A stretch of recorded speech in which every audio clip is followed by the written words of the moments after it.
Hi అండి అందరికీ. Welcome to our channel. ఈ వింటర్‌లో మనకైతే చాలా హెయిర్ ఫాల్ ఉంటుంది. ఇంకా హెయిర్ పొడిబారినట్టు, చిట్లిపోయినట్టు చాలా డ్యామేజ్ అవుతుంది. మనం దీనికోసం అయితే ఇంట్లోనే మన దగ్గరలో దొరికే న్యాచురల్ ఇంగ్రీడియంట్స్‌తో హెయిర్‌ని సిల్కీగా ఇంకా గ్రోత్‌గా చేసుకోవడానికైతే మనం ట్రై చేద్దాము. చూడండి, మనం డబ్బులు పెట్టి బయట కెమికల్స్ ఉన్న ప్రొడక్ట్స్ తీసుకొని ఇంకా హెయిర్ డ్యామేజ్ చేసుకునే బదులు ఇంట్లోనే ఉండే వాటితో మనం ఎలా హెయిర్ని రికవర్ చేసుకోవాలనో చూద్దాము.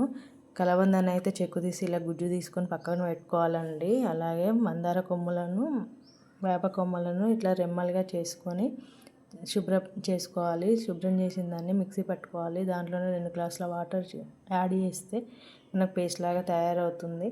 ఈ పేస్ట్ని మనం అలాగే డైరెక్ట్ అప్లై చేస్తే మన హెయిర్ అనేది అలాగే పట్టేస్తుంది. సో మనం పల్చని క్లాత్ తీసుకొని అందులో ఈ పేస్ట్ వేసి రసం లాగా వచ్చేంత వరకు మనం గట్టిగా ప్రెస్ చేయాలండి. చేసి మనకి లిక్విడ్ లాగా వస్తుంది. దాన్ని హెయిర్కి మనం బాగా మసాజ్ లాగా అప్లై చేయాలి. అప్లై చేసిన తర్వాత 15 మినిట్స్ తర్వాత హెయిర్ బాత్ చేయాలండి. దాని తర్వాత రిజల్ట్ మీరే చూస్తారు.